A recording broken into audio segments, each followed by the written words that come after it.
Hi అండి. నమస్తే. Welcome back to our channel voice of Lakshmi. Anguluri Anjani Devi గారు రచించిన రెండో జీవితం అనే నవలను ధారావాహికంగా వింటున్నాం కదండి. ఇక 8వ భాగాన్ని మొదలు పెడదామా?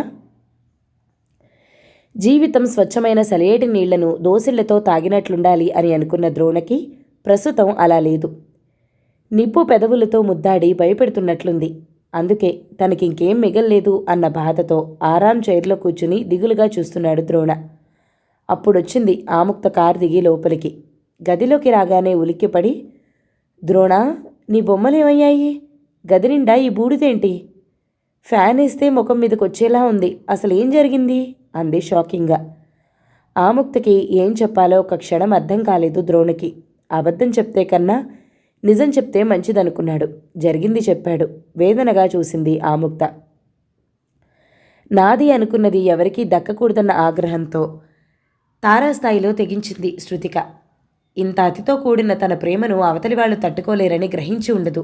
అందుకే ఇలా చేసింది. ద్రోణ ముఖంలోని వైరాగ్యం ఆముక్త హృదయాన్ని నొక్కిపెట్టినట్లయింది. ఒక కళాకారుని బాధ తోటి కళాకారులకి వెంటనే అర్థమవుతుంది.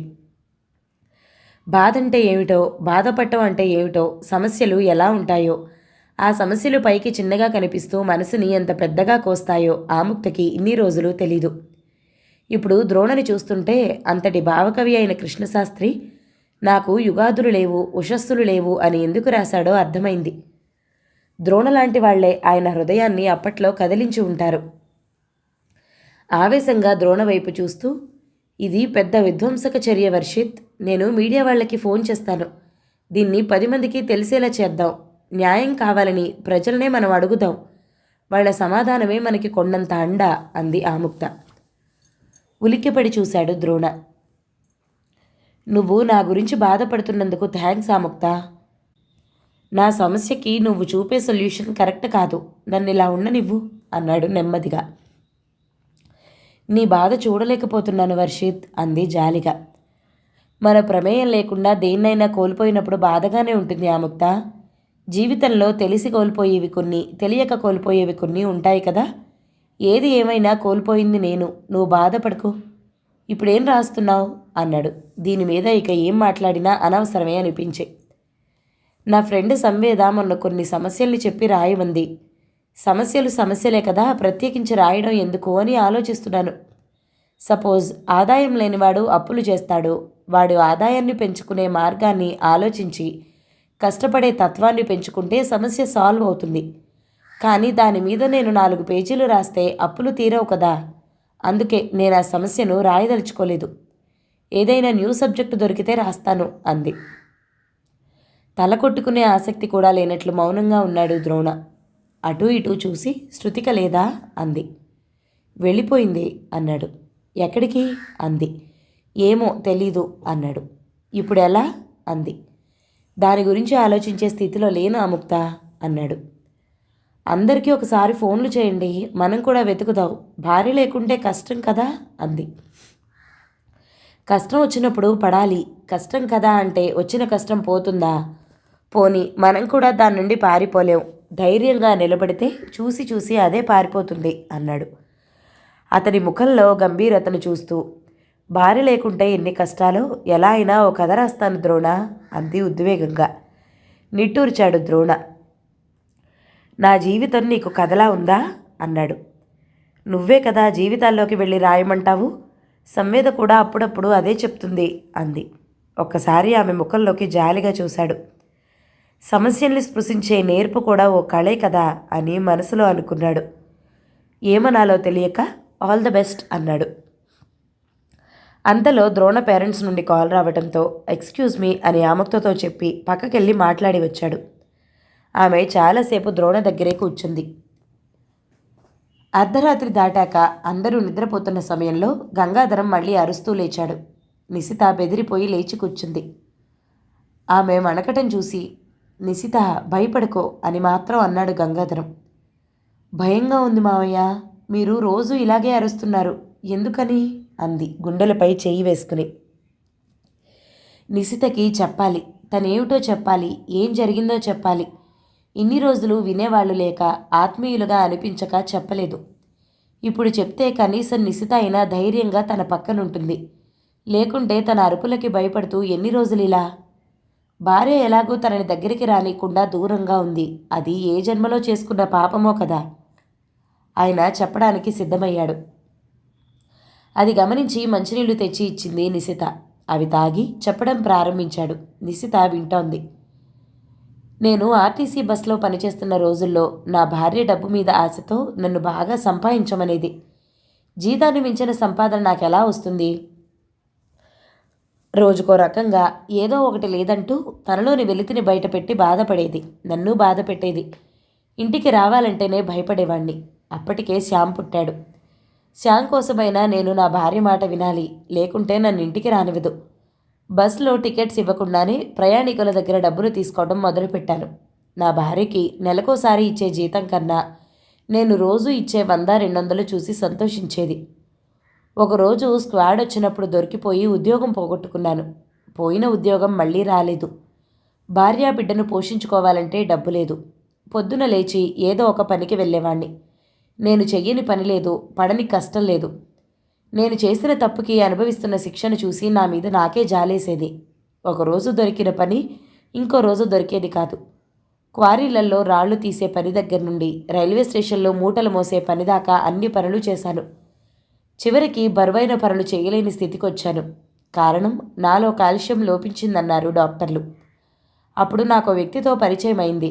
ఆయన పేరు డాక్టర్ కేకే నాయుడు. ఆయన నన్ను కోరిక కోరారు అంటూ అన్నాడు గంగాధరం. ఏమిటా కోరిక మావయ్య? అంది నిశిత ఆసక్తిగా. వర్షాకాలంలో పొలాల గట్లపై తుంగగడ్డి మొలుస్తుంది. సహజంగానే ఆ గడ్డిని కోసి పశువులకి మేతగా వేస్తారు. లోపల గడ్డలు విస్తరించి ఎంత కోసినా ఆ తొంగ మళ్లీ మొలకెత్తడం దాని నైజం. ఆ తొంగను బలంగా పీకితే గడ్డలు బయటపడతాయి. ఆ గడ్డల్ని ఎలా అయినా సంపాదించి తనకి సప్లై చేయమని కోరారు. నేను పనికి వెళ్ళి రాళ్లు మోస్తే వచ్చే డబ్బు కన్నా ఎక్కువ ఇస్తానన్నారు. నేను ఒప్పుకున్నాను. ఇంట్లో నా భార్యతో చెప్పాను. సరే వెళ్ళమంది. నెల మొత్తంలో నేను ఎక్కువగా అక్కడే గడపాల్సి వచ్చేది. ఆ తొంగగడ్డల్ని తీసుకెళ్లి ఒక రూమ్లో ఉంచి దానికి నేనే కాపలా ఉండేటట్లు ఏర్పాటు చేశారు. ఆ తుంగగడ్డల్ని ఎండపెట్టి ఆ గడ్డల నుండి సుగంధ ద్రవ్యాన్ని తయారు చేయాలన్నదే ఆయన ప్రయోగం. అది నిర్విఘ్నంగా సాగుతోంది. ఆయన నన్ను పూర్తిగా నమ్మారు. ఆ గదిని, అందులోని ఇన్స్ట్రుమెంట్స్ని నా మీద వదిలి ఇంటికెళ్ళేవారు. నేను ఇంటికెళ్లకుండా రాత్రంతా అక్కడే కాపలా ఉండేవాణ్ణి. పగలంతా తుంగగడ్డల్ని సేకరించి ఎండబెట్టేవాణ్ణి. అక్కడ ఆ తుంగగడ్డల కన్నా ఆ డాక్టర్ గారి ఇన్స్ట్రుమెంట్స్ చాలా ఖరీదైనవి కాబట్టి నేను వాటికి గట్టి కాపలా కాసేవాణ్ణి. ఒకరోజు రాత్రి నిద్రకి ఆగలేక టీ తాగుదామని ఓ చెట్టు కింద టీ కాస్తుంటే నడుచుకుంటూ అక్కడికి వెళ్ళాను. అక్కడ అప్పటికే టీ తాగుతూ నిలబడి ఉన్న 4 యువకులు అదే రోడ్డుపై ఆ రాత్రి 2 గంటలకు వెళ్లే ఓ బస్సును దోచుకోవాలని ప్లాన్ చేస్తున్నారు.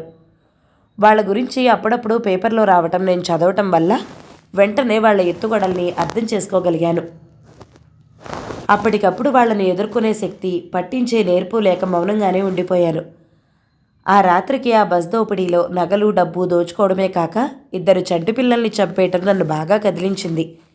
నా మౌనం మంచిది కాదనుకున్నాను. జీవితంలో నేనెంత కష్టపడ్డా నా భార్య కొడుకుకే ఉపయోగపడతాను. వీళ్లను పోలీసులకు పట్టిస్తే చాలామందిని బ్రతికించగలుగుతాను అని ఓ నిర్ణయానికి వచ్చాను. చాలా కష్టపడి వాళ్లను ఫాలో అయ్యాను. పోలీసులకి పట్టించాను. వాళ్లలో ఒకడు మాత్రం తప్పించుకున్నాడు.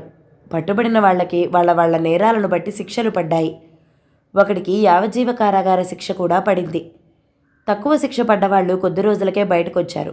వాళ్ళు బయటికి రాగానే ముందుగా తప్పించుకున్నవాడు వాళ్లతో కలిసి నా వెంట పడ్డాడు. మబ్బు పట్టి, గాలి కొట్టి, వాన పడుతూ నేలంతా బురదగా ఉంది. పెద్ద కాలువ కట్టదాటి రోడ్డెక్కిన నేను వాళ్ళని తప్పించుకుందామని ఒకప్పుడు హాస్పిటల్ కోసం కట్టి పాడుబడిపోయిన బంగ్లాలోకి దూరాను. వాళ్ళు కూడా లోపలికొచ్చారు. నా చేతిలో సంచిని లాక్కుని విసిరి కొట్టారు. వాళ్లలో క్రోధం, కసి పేట్రేకిపోయి 3 కలిసి నా మీద పడ్డారు. నేను ఎంత ప్రయత్నించినా వాళ్ళ నుంచి విడిపించుకోలేకపోయాను.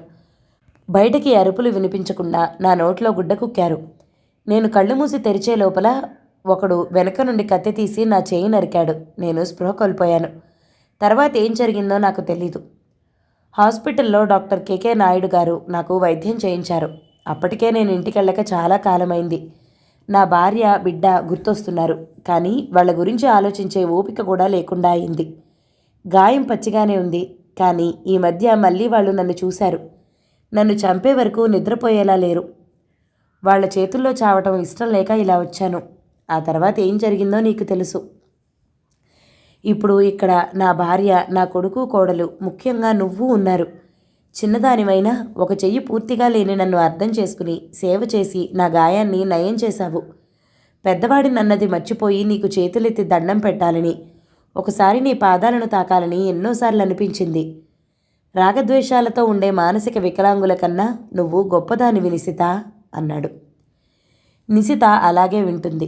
ఉన్న ఉద్యోగం పోగొట్టుకుని కుటుంబానికి దూరమై శారీరకంగా మానసికంగా ఆయన ఎంత చిత్రహింసకు గురయ్యాడో అర్థం చేసుకుని మనసులోనే ఏడ్చింది. నిశిత, ఆ దురదృష్ట సంఘటన ఎంత మర్చిపోదామన్నా నన్ను వెంటాడి బాధిస్తుంది. అప్పుడు అరిచిన అరుపులు ఇంకా అలాగే నా మైండ్లో సెట్ అయ్యి రిపీట్ అవుతున్నాయి. నువ్వు భయపడకు అన్నాడు. అలాగే మావయ్య, ఇదంతా అత్తయ్యతో, బావతో, అక్కతో చెప్తాను. అందరూ మిమ్మల్ని అర్థం చేసుకోవాలి. మీరెంత నరకాన్ని అనుభవించారో ముఖ్యంగా అత్తయ్యకి తెలియాలి. హాయిగా ఉద్యోగం చేసుకుంటున్న భర్తని ఇంకా ఎక్కువ సంపాదించమని టార్చర్ పెట్టే ఆడవాళ్ళకి తెలియాలి అంది నిశిత. గంగాధరం మాట్లాడలేదు. పడుకోండి మావయ్య, ఇంకేం ఆలోచించకండి, మేమంతా ఉన్నాం కదా, ప్రశాంతంగా ఉండండి అంటూ ధైర్యం చెప్పి ఆయన పడుకోగానే దుప్పటి కప్పి ఫ్యాన్ స్పీడ్ పెంచింది. తండ్రి పడుకోవటం చూసి శ్యామ్వర్ధన్ వచ్చాడు. మా నాన్న కేకలతో నీకు చాలా ఇబ్బందిగా ఉన్నట్లుంది కదూ అంటూ ఆమెకు ఎదురుగా కూర్చున్నాడు శ్యామ్. అలాంటిదేం లేదు బావా, అసలేం జరిగిందంటే అంటూ గంగాధరం చెప్పిన విషయం చెప్పబోయింది. జరిగిన దాన్ని గురించి ఇప్పుడెందుకు, జరగబోయేది కావాలి అన్నాడు ఒక రకంగా చూస్తూ. మగవాడి చూపులు తన మీద నిలిచినప్పుడు అవి ఏ దృష్టితో నిలిచాయన్నది ఏ స్త్రీ అయినా వెంటనే పసిగడుతుంది. బావ తనని కోరుకుంటున్నాడని, అది ధర్మం కాదని, అక్కకి అన్యాయం చేయబోతున్నాడని అర్థం చేసుకుంది. అందుకే ఈ మధ్యన అతను ఎప్పుడు కనిపించినా ఇబ్బందిగా, విసుగ్గా అనిపిస్తోంది. మీరు వెళ్ళండి బావా, నాకు నిద్ర వస్తుంది అని అనలేక వెంటనే, మామయ్య పడుకున్నారా, మీ అబ్బాయి వచ్చాడు అంది నిశిత గంగాధరం వైపు చూస్తూ. శ్యామ్ కంగారుగా చూస్తూ, ఆయన్నెందుకు లేపడం, పడుకోని అన్నాడు. టక్కున దుప్పటి తొలగించి లేచి కూర్చున్నాడు గంగాధరం. ఏం శ్యామ్, నిద్ర రావటం లేదా అన్నాడు గంగాధరం. వస్తుంది నాన్న, నువ్వేదో అరిచినట్లుంటే వచ్చాను అన్నాడు శ్యామ్. అరిచి చాలాసేపు అయిందిరా, ఇప్పుడు నిద్రపోతున్నా, చూసావుగా, నిశిత పిలిస్తేనే లేచాను అన్నాడు గంగాధరం. ఒక్క క్షణం మౌనంగా ఉండి, నేను వెళ్తానులే నాన్న, నాకు నిద్ర వస్తోంది అంటూ లేచాడు శ్యామ్వర్ధన్. అతను వెళ్ళగానే, పడుకో నిశిత, అవసరమైతే నన్ను లేపు, భయపడకు అన్నాడు గంగాధరం. దేవుడు మనిషి రూపంలో ఉంటాడనడానికి గంగాధరమే నిదర్శనంగా అనిపించింది నిశితకు. దేవుని గుడిలో పడుకున్నంత ధైర్యంగా పడుకుంది నిశిత. ఆ రోజు ద్రోణ మీద కోపంతో ఇంట్లోంచి బయటికెళ్ళి ఆటో ఎక్కిన శృతికకు ఎటెల్లాలో అర్థం కాలేదు. అక్క కన్నా ఆత్మీయులు, తన గురించి ఆలోచించేవాళ్ళు ఎవరున్నారు అని అక్క దగ్గరికి వెళ్ళింది. కృతిక ఇంకా ఆఫీస్ నుండి రాలేదు. పిల్లలు నానమ్మ పెట్టిన టిఫిన్ తింటున్నారు. పిన్నిని చూడగానే హాయ్ చెప్పారు. శృతిక ఓ నవ్వు నవ్వి వాళ్లను ప్రేమగా పలకరించింది. ఆ తర్వాత బావున్నారా అత్తయ్య అంటూ వంటగదిలోకి వెళ్ళింది. ఆవిడ తిట్టిన తిట్లు ప్రస్తుతం గుర్తు రాలేదు శృతికకు. నేనేదో హాస్పిటల్లో ఉన్నట్లు ఏమిటా పరామర్శ? అడగకూడదు కానీ ఎందుకొచ్చావు ఇప్పుడు? ఏదైనా పని కానీ, ఫంక్షన్ లాంటిది కానీ ఉండొచ్చావా? ద్రోణ ఏడి, ఒక్కడే వచ్చావా? నీకు అలవాటేగా ఇలా ఒక్కదానివే రావటం అంటూ ప్రశ్న మీద ప్రశ్న వ్యంగ్యంగా వదిలింది. బెక్క చచ్చిపోయింది శృతిక. వెంటనే తేరుకుని, ఏం ఒక్కదాన్నే రాకూడదా, నాకు దారి తెలీదా అంది పింకంగా. దారి తెలిసినా పెళ్ళయ్యాక ఆడవాళ్ళు ఒంటరిగా ఎటూ వెళ్ళరు. వెళితే భర్తకి ఇబ్బంది కదా, కలిసి వెళ్తారు. మీకు అలాంటి ఇబ్బందులేం లేవు కాబోలు అంటూ ఇంకో వ్యంగ్యబాణాన్ని విసిరింది. నానమ్మ, మాకు టైం అవుతుంది, త్వరగా పాలివ్వు అంటూ కేకేశారు పిల్లలు. వస్తున్నా, అదిగో మొన్న నీ చెయ్యి విరగొట్టి వెళ్ళిందే మీ పిన్ని, ఆవిడొస్తే మాట్లాడుతున్నా. అన్నట్లు నువ్వే పని మీద వచ్చావో అది చూసుకుని వెళ్ళు, తొందర ఏం లేదు. పిల్లల్ని మాత్రం బయట తిప్పకు, నీకు అసలే స్పీడ్ ఎక్కువ, అదే మా బాధ. నువ్వింత తింటే పోదు, నా కొడుకు నా కోడలు ఇద్దరూ సంపాదనా పరులే అంది. ఆ మాటలు శృతిక చెంప చెళ్ళుమనిపించాయి. అయినా ఈవిడ మాటలకేం ఇలాగే అంటుంది, ఇవన్నీ పట్టించుకోకూడదు అని మనసులో అనుకుంది. కానీ పిల్లలు తనని చూడగానే హాయ్ చెప్పి ఏమాత్రం హ్యాపీగా లేని వాళ్ళిలా మౌనంగా ట్యూషన్కి వెళ్ళటం మనసు చివుక్కుమనిపిస్తోంది. ఇదంతా వాళ్ళ నానమ్మ ట్రైనింగే. మీ పిన్ని రాక్షసి నీ చెయ్యి విరక్కొట్టింది, ఎప్పుడొచ్చినా సరిగ్గా మాట్లాడకండి అని చెప్పుంటుంది. మెల్లగా పిల్లలకి నచ్చ చెప్పాలి.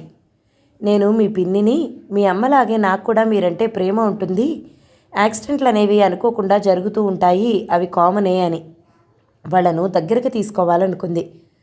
కృతిక ఆఫీస్ నుండి, పిల్లలు ట్యూషన్ నుండి రాగానే అందరూ కలిసి భోంచేశారు. భోంచేస్తున్నప్పుడు ఆఫీస్ విషయాలు ఆలోచించుకుంటూ పిల్లలతో కానీ శృతికతో కానీ మాట్లాడలేదు కృతిక. అక్క మాట్లాడితే బాగుండని ఆశించింది శృతిక. అక్క మాట్లాడకపోవడంతో అసంతృప్తిగా ఉంది. ఈవేళ ఆఫీస్లో బాగా స్ట్రెయిన్ అయ్యాను శృతి, పడుకుంటాను, మళ్ళీ మీ బావ వస్తే ఆయన పని చూడాలి అంటూ తన బెడ్రూమ్లోకి వెళ్ళింది. ఆమె అలా వెళ్ళిన కొద్దిసేపటికే ఆమె భర్త వచ్చాడు. అతను ముఖం కడుక్కుని ఫ్రెషప్ అవుతుంటే త్వరగా రండి వడ్డిస్తాను అంటూ నిద్రకళ్ళతోనే కేకలేస్తోంది కృతిక. పిల్లలు హోంవర్క్ చేసుకుని వాళ్ళ గదిలో వాళ్ళు పడుకున్నారు. నాన్నమ్మ వాళ్ళ గది ముందుండే హాల్లో పడుకుంది. శృతిక వెళ్ళి పిల్లల దగ్గర పడుకుంది. పిన్ని వచ్చి పడుకున్నట్లు ఒక కన్ను మాత్రమే తెరిచి గమనించిన మోన మెల్లగా లేచి వెళ్ళి వాళ్ళ నానమ్మ పక్కన పడుకుంది. శృతిక ఆశ్చర్యపోయింది. టీనా గాఢ నిద్రలో ఉంది. మోన వచ్చి పడుకోగానే నిద్ర రావటం లేదా అంటూ పైన చెయ్యి వేసింది లాలనగా నానమ్మ. పిన్ని మా గదిలోకి వచ్చింది, అందుకే ఇలా వచ్చాను అంది మోన. వస్తే ఏం, పడుకోవాల్సింది పిన్నే కదా అంది నానమ్మ. అప్పుడు చెల్లి చెయ్యి పిన్ని వల్లనే కదా విరిగింది, అందుకే పిన్నిని చూస్తే భయం నాకు. నేను బాబాయ్తో చెప్తాను పిన్నిని ఇలా పంపొద్దని అంది మోన. పెద్దవాళ్లతో అలా మాట్లాడకూడదు, మీ మమ్మీతో ఏదైనా పనుండి వచ్చిందేమో అంది నానమ్మ. ఆమె సందర్భాన్ని బట్టి కటువుగా మాట్లాడుతుందే కానీ పిల్లలు పెద్దవాళ్లను గౌరవించకపోతే హర్షించదు. పనేం లేదు నానమ్మ, పిన్ని మమ్మీ అసలేం మాట్లాడుకోలేదు, నేను చూస్తూనే ఉన్నాను అంది టక్కున మోన. పిల్లలు పెద్దవాళ్లను ఎంతగా గమనిస్తారో అర్థమైంది నానమ్మకి. వాళ్ళిప్పుడు ఏది చెప్తే అది గ్రహించే శక్తి ఉంటుంది. మంచి చెడు అనేవి వెంటనే వాళ్ళ మనసు లోతుల్లోకి వెళ్ళి బాగా పనిచేస్తాయి.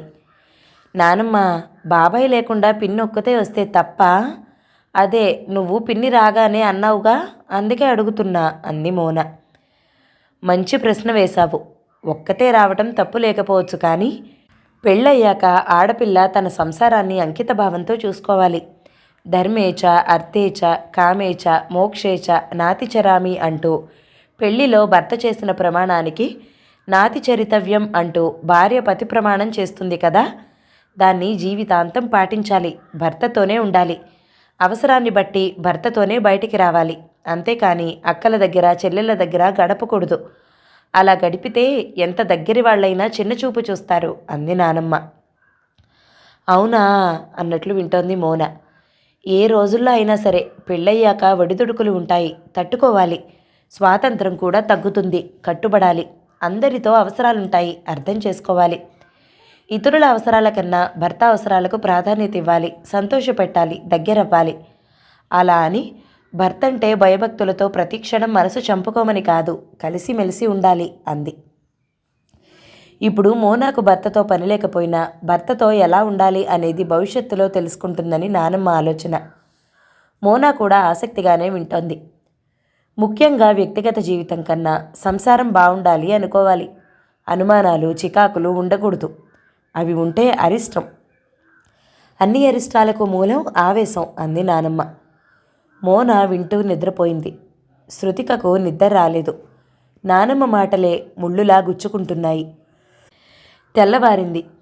తనలోని ఆవేదనను అక్కతో చెప్పుకుంటే కొంతైనా తగ్గుతుందని అక్క దగ్గరికి వెళ్ళింది శృతిక. ఆఫీస్కి వెళ్లే తొందరలో శృతిక చెప్పేది వినకుండానే ఆఫీస్కి వెళ్ళింది కృతిక. బావ కూడా అంతే హడావిడిగా తను ఆఫీస్కి వెళ్ళాడు. పిల్లలు స్కూల్కి వెళ్ళారు. స్నానం చేసి చీర కట్టుకుని హాల్లోకి వచ్చిన శృతిక నానమ్మను చూసి షాక్ అయింది. కారణం, నానమ్మ చెవి దగ్గర సెల్ ఫోన్ పెట్టుకుని టీవీ చూస్తుంది. కళ్ళు ఆర్పితే అవతల మాటలు మిస్ అవుతానేమోనన్నట్లు కళ్ళు కూడా ఆర్పకుండా అతి శ్రద్ధగా వింటుంది. ఈవిడ కూడా సెల్ ఫోన్ పట్టుకుని టీవీ చూడాలా? ఎక్కడికి పోయినా ఇదే గోల. ఇక్కడ ఒక క్షణం కూడా ఉండలేను. అసలు నా బాధ వినేవాళ్ళు కానీ నా గురించి పట్టించుకునేవాళ్ళు కానీ లేరు అని మనసులో అనుకుంటూ నానమ్మతో చెప్పకుండానే బయటకొచ్చి ఆటో ఎక్కింది. ఒక అరగంట అయ్యాక ఆటో దిగి నేరుగా తను చదువుకుంటున్నప్పుడు ఉన్న హాస్టల్కి వెళ్ళింది. ఆ హాస్టల్లో రకరకాల అమ్మాయిలు ఉన్నారు. వాళ్లలో చాలా వరకు ఆ చుట్టుపక్కల ఊర్ల నుండి చదువుల కోసం వచ్చిన వాళ్ళు, చదువులయ్యాక ఉద్యోగాల కోసం వచ్చిన వాళ్ళు ఉన్నారు. వాళ్లలో చైత్రిక ఒకటి. చైత్రిక చూడటానికి సున్నితంగా మెత్తని స్వభావం గల అమ్మాయిలా అనిపించినా మనోధారుఢ్యంతో ఏ పనైనా భయపడకుండా చేయగలిగేలా ఉంటుంది. ప్రతికూల పరిస్థితుల్లో కూడా వివేకంగా ఉంటూ సరిగ్గా స్పందిస్తుంది. హాస్టల్లోకి వెళ్ళగానే చైత్రిక ఉండే గదిలోకి వెళ్ళింది శృతిక. అక్కడున్న అమ్మాయిల వైపు చూసి, నేను చైతుతో మాట్లాడాలి, అందుకే వచ్చాను, పర్సనల్, మీరు కొంచెం బయటికి వెళ్తారా అంది మర్యాదగా. వాళ్ళు అలాగే అంటూ బయటికెళ్ళి హాల్లో పార్టిషన్ చేసిన గదిలో కూర్చున్నారు. చైత్రికను పట్టుకుని ఏడ్చింది శృతిక. చైత్రిక శృతికకు బెస్ట్ ఫ్రెండ్. ఏడుస్తూనే జరిగింది మొత్తం చెప్పింది. రాజీలు, సహనాలు, ఆత్మవంచనలు బాగా తెలిసిన వాళ్లే ద్రోణ దగ్గర ఉండగలుగుతారని కూడా చెప్పింది. ఏయ్ పిచ్చి, ఏడు పాపు, ఇందులో ఏముందని అంతగా ఏడుస్తున్నావు? నీకు అసలు బాధలంటే ఏమిటో తెలుసా అంది చైత్రిక శృతిక గడ్డం పట్టుకుని. నీకు తెలుసా అంది శృతిక ముక్కుని కర్చీఫ్తో తుడుచుకుంటూ. తెలుసు. ఈ ఏడాది ఋతుపవనాలు సరిగ్గా పనిచేయక అనేక జిల్లాలు కరువు కోరల్లో చిక్కుకున్నాయి. అదలా ఉండగానే కనీ విని ఎరగని వరదలతో అనేక జిల్లాలు కొట్టుకుపోయి జనం వీధిన పడ్డారు అంది చైత్రిక. ఇది పేపర్ న్యూస్, నాకు కూడా తెలుసు అంది శృతిక. చైత్రిక మాట్లాడలేదు. చైతు, నా ఏడుపు చూడవే, నా గురించి ఆలోచించవే అంది. శృతిక చైత్రిక భుజం పట్టి కుదుపుతూ, నీకు కష్టమంటే ఏమిటో తెలిస్తే కదా నేను ఆలోచించడానికి. చాలామంది ఆడవాళ్ళు కన్నీళ్లతో నిత్యం తడుస్తున్నారు. దారి తెలియక, ఎటు వెళ్లాలో తెలియక, ఎలా వెళ్లాలో తెలియక, చీకటి దుఃఖంలో, దుఃఖపు చీకటిలో బేలగా మారి గుప్పెడు మాటల కోసం, పిడికెడు మెతుకుల కోసం ఎదురు చూస్తూ ఉన్నారు. వాళ్ళ గురించి ఆలోచించేవాళ్ళు లేరు, వెన్నుదన్నుగా నిలబడేవాళ్ళు లేరు అంది చైత్రిక ఆలోచనగా. చైతు ప్లీజ్, నీ మాటలతో నాకు ఆర్ట్ ఫిలిం చూపించకే. ద్రోణ బయట ఆడవాళ్లతో ఉన్నంత ప్లెజెంట్గా నాతో ఉండటం లేదు. దీన్ని నేను తట్టుకోలేకపోతున్నాను. బాధను బాధగా చూడవే అందే శృతిక. అది బాధ ఎలా అవుతుంది? అతను ఆర్టిస్ట్. మనసులో ఎన్ని బాధలు ఉన్నా అవి పైకి కనిపించుకుంటా నవ్వుతాడు, మాట్లాడతాడు, అందరి అభిమానాన్ని పొందుతాడు. అదే అతని పెట్టుబడి. నీ దగ్గర అలాంటిదేం అవసరం లేదు, అందుకే నటించటం లేదు అంది చైత్రిక. చైత్రిక చేతి మీద కండ ఊడేలా గట్టిగా గిల్లింది శృతిక. అబ్బా అంది వెంటనే చైత్రిక. ఎందుకు అలా అరుస్తావు? నేను గిల్లింది నటన అనుకుని ఎంజాయ్ చేయి అంది శృతిక. ఎర్రగా కందిన చేతిని చూస్తూ ఉఫ్ అనుకుంది చైత్రిక. ఆ బాధకి చైత్రిక కళ్ళలో సన్నటి నీటి పొర కదిలి మాయమైంది. వాళ్ళిద్దరూ ఒక గంట సేపు మాట్లాడుకోలేదు. ఒకరినొకరు చూసుకుంటూ కూర్చున్నారు. ప్లీజ్ చైతు, నన్ను అర్థం చేసుకోవే. ఫోన్ వస్తే చాలు ఇంట్లో నన్ను వదిలేసి ఫోన్ పట్టుకుని పైకి వెళ్తాడు. అలా వెళ్తే ఏమనిపిస్తుంది? దొంగ వేషాలు వేస్తున్నట్లు కాదా అంది శృతిక. కాదు, నీకు ఇబ్బంది అవుతుందని వెళ్తున్నాడు. అలా దొంగ వేషాలు వేసేవాడే అయితే ఆడవాళ్ల ఫోన్ కాల్స్ని ఇంటికి రాకుండానే చూసుకుంటాడు అంది చైత్రిక. ఏది ఏమైనా నేను పని చేయదలుచుకున్నాను చైతు. మన ఫ్రెండ్ స్వప్నికను మానవ బాంబులా ద్రోణ మీదకి ప్రయోగించాలనుకుంటున్నాను అంది శృతిక. చైత్రిక ఆశ్చర్యపోతూ ఏం మాట్లాడుతున్నావే అంది. అలా చెయ్యాలనే వచ్చాను, నువ్వంతగా ఆశ్చర్యపోకో. ఇలాంటి తిక్క ఆలోచన నీకెందుకు వచ్చిందో నాకు తెలీదు, కానీ ఆత్మాహుతి దళంలో చేరడానికి తన చుట్టూ తన చేతులతోనే బాంబులు పెట్టుకుని వెళ్తున్న అమ్మాయిలా అనిపిస్తున్నావు నువ్వు. ఎందుకంటే స్వప్నిక ఎలాంటిదో అని ఏదో అనబోయే లోపలే తలుపు నెట్టుకుంటూ గదిలోకి వచ్చింది స్వప్నిక. శృతికను చూడగానే హాయ్ శృతి అంటూ చేతిలో ఉన్న కవర్ బెడ్ మీద పడేసి శృతిక మీద పడి వాటేసుకుంది. హాయ్ అంది, కానీ నవ్వలేదు శృతిక. శృతికని వదిలి ఏంటే అలా ఉన్నావు? ఇంట్లో ద్రోణ దగ్గర నవ్వి నవ్వి ఉన్న నవ్వంతా అక్కడే వదిలేసి వచ్చావా అంది స్వప్నిక. శృతిక ఇబ్బందిగా కదిలింది. చెప్పు, ఎలా ఉంది నీ వైవాహిక జీవితం? హ్యాపీనా? మేం కూడా పెళ్లి చేసుకోవచ్చా? పర్వాలేదా చెప్పు అంది స్వప్నిక తెగ ఉత్సాహపడుతూ. ఇది ఇలా కూడా ఇంటర్వ్యూ చేయగలదా అన్నట్లు చూస్తోంది చైత్రిక. ద్రోణతో అప్పుడప్పుడు బయటికి వెళ్తున్నావా? ఎక్కడెక్కడ తిరిగారు? తిరిగిన ప్రతి చోట నువ్వెలా ఫీల్ అయ్యావు? చెప్పవే. ఏది నీ ఫోన్ ఇంకా రింగ్ కాలేదే? మీ ఆయనకి నువ్వు గుర్తు రాలేదా ఏం? అంది స్వప్నిక. శృతిక మాట్లాడలేదు. ప్లీజ్ స్వప్ని, దాన్ని వదిలే, తలనొప్పిగా ఉందిట అంది చైత్రిక. స్వప్నిక తను తెచ్చిన కవర్ విప్పి ఈ గిఫ్ట్ ఎలా ఉంది అంటూ చైత్రిక చేతిలో పెట్టింది. చైత్రిక ఏకాగ్రతతో ఆ బొమ్మనే చూస్తుంది. అది సజీవ ప్రకృతి చిత్రం. ఆ చిత్రంలో సాయం సంధ్యవేళ పచ్చని పంట పొలం, ఆ పొలం గట్టున ఉన్న 2 తాటితోపల మధ్యలో నుంచి అస్తమిస్తున్న సూర్యబింబం, ఆ సాయం సమయంలో అద్భుతంగా అనిపిస్తున్న వాతావరణం. చూపు మరల్చుకోలేకపోతున్నావు, అందులో ఏం కనిపిస్తుంది చైతు అంది స్వప్నిక. ఆమెకు పల్లెటూర్లు పంట పొలాలు నచ్చవు. ఆ బొమ్మ కింద ద్రోణ పేరును చూసి ఈ బొమ్మ వేసింది ద్రోణ బొమ్మను వేస్తాడని తెలుసు, కానీ ఇంత బాగా వేస్తాడని తెలీదు అంది ఎమోషనల్గా చైత్రిక. నెంబరుంటే వెంటనే అతన్ని అభినందించాలనిపించింది చైత్రికకు. శృతిక ఇలాంటి ఫీలింగ్స్ని పట్టించుకోదు. ఆయన ఏదో గీస్తాడు, వీళ్ళేదో చూస్తారు. ఇద్దరూ పిచ్చోళ్లే ఆమె దృష్టిలో. అయినా నీ బాయ్ ఫ్రెండ్కి గిఫ్ట్ ఇవ్వడానికి గిఫ్ట్ ఏం బాగుంటుందే అంది పెదవి విరిచి చైత్రిక. మొన్న వరకు బాయ్ ఫ్రెండే అనుకున్న చైతు, కాదని చెప్పేశాడు నిన్న, అందుకే ఇది ఇవ్వాలని తెచ్చాను అంటూ షాప్లో సెల్ ఫోన్ పెట్టి మర్చిపోయినట్లు గుర్తొచ్చి హడావుడిగా బయటికెళ్ళింది స్వప్నిక. ఇప్పుడు చెప్పు, ద్రోణను స్వప్నికకు అప్పచెప్తే ఎలా ఉంటుంది? హీటర్ని తల మీద పెట్టుకున్నట్లుండదా? అదేమైనా బొమ్మలతో ఆడుకోవటం అనుకుంటున్నావా? రివర్స్ అయ్యే ప్రమాదం ఉంటుంది. పిచ్చి పిచ్చి గేమ్లు ఆడకు అంది తన స్నేహితురాలు సముద్రంలో మునగబోతుందని తెలిసి తప్పించాలన్నట్లు. అలా ఏం కాదులే, నువ్వు భయపడకు. స్వప్నిక జస్ట్ ద్రోణకి ఫోన్ చేసి అతని ఫ్యాన్లో మాట్లాడుతుంది. అతని మూమెంట్స్, రియాక్షన్స్, ఫీలింగ్స్ ఎలా ఉంటాయో నాకు చెప్తుంది. ఆ రోజు దీపిక వుడ్బి ఎలాంటివాడో టెస్ట్ చేసి చెప్పింది కూడా స్వప్నికనే కదా. దానివల్ల దీపికకి ఎంత ఉపయోగమైందో మనందరికీ తెలుసు. ఇది కూడా అంతే అంది శృతిక. అతను స్టూడెంట్, అతని వెధవేషాలు అక్కడక్కడా విన్నాం కాబట్టి చూస్తూ చూస్తూ దీపికని అతనికి ఇవ్వడం ఇష్టం లేక టెస్ట్ చేశాం. ద్రోణ అలా కాదు, పెళ్ళయ్యి భార్య ఉన్న బాధ్యత గల భర్త అంది చైత్రిక. అంత సీన్ లేదు. అదే ఉంటే ఇదంతా ఎందుకు నాకు? అతనికి అమ్మాయిల పిచ్చుంది, వెరైటీ కోరుకుంటాడు. అది నిరూపించడానికి ఇదొక్కటే మార్గం నాకు. ఎలా అయినా నిరూపించి చూపిస్తా అంది. ఇదేంటే బాబు, ఏదైనా ఒక లక్ష్యం కోసం తప్పించే వాళ్ళున్నారు. 10 మందిలో ఒకరిగా ఉండేందుకు తమలో ఏదో ఒక ప్రత్యేకత కనిపించాలని ఆరాటపడేవాళ్ళు ఉన్నారు. కానీ అదేదో బ్లడ్ టెస్ట్ చేసినట్లు ఈ టెస్ట్ ఏమిటి అంది చైత్రిక. ఏమిటంటే ఏం చెప్పాలి చైతు? నన్ను చంపేస్తారన్నాడు. నాకు అతనితో మాట్లాడే అర్హత లేదన్నాడు. తన ముందు నిలబడొద్దన్నాడు. ఇంతకన్నా అవమానం ఉంటుందా ఏ భార్యకైనా? అతని మనసులో ఎవరూ లేకుంటే ఇలా మాట్లాడతాడా అంది శృతిక. ఎవరూ ఉండటం కాదు, అతను అలా మాట్లాడడానికి కారణాలున్నాయి. ఎంతో కాలంగా అతను వేసుకున్న బొమ్మల్ని నువ్వు అలా డ్యామేజ్ చేసి ఉండాల్సింది కాదు. అతని ప్లేస్లో ఎవరున్నా అలాగే మాట్లాడతారు. నువ్వు ఇంటికెళ్ళి ద్రోణకి సారీ చెప్పు అంది చైత్రిక. గంటలు గంటలు గర్ల్ ఫ్రెండ్స్తో ఫోన్లో మాట్లాడేవాడికి సారీ చెప్పాలా అంది శృతిక. నువ్విక ఈ ఫీలింగ్లో నుంచి బయటపడవా అంది. పడతాను, కానీ ఇప్పుడు కాదు. ద్రోణ ఎలాంటివాడో తెలిసాక. అయితే ఒక పని చేద్దాం. స్వప్నిక వద్దు, ద్రోణను నువ్వు టెస్ట్ చేసి చెప్పు. ద్రోణ ఎలాంటివాడో తెలుస్తుంది అంది సడన్గా. స్థాణువైంది చైత్రిక. ఏంటి అలా అయ్యావు? నువ్వు వింటున్నది నిజమే చైతు. ద్రోణని ప్రేమిస్తున్నట్లు కొద్ది రోజులు నువ్వు నటించు. నేనా పని చస్తే చేయను. నటించడమేమిటి? నన్నేమనుకుంటున్నావే నువ్వు నా ఫ్రెండ్వి చైతు, ఆ మాత్రం చేయలేవా? చేయలేను. అయినా ఇలాంటి పనులు చేస్తారా ఎవరైనా?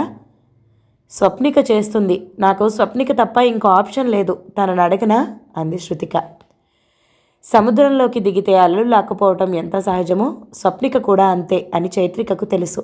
అందుకే మాట్లాడలేదు. మాట్లాడు చైతు. నిన్నేమైనా నిజంగా ప్రేమించమంటున్నానా? నటనేగా. ఎలాగో నీ మనసులో ఋత్విక్ ఉన్నాడు కాబట్టి దీనివల్ల ఎవరికి ఎలాంటి ఇబ్బంది ఉండదు అంది శృతిక. శృతిక వదిలేలా లేదు, మాట్లాడుతూనే ఉంది.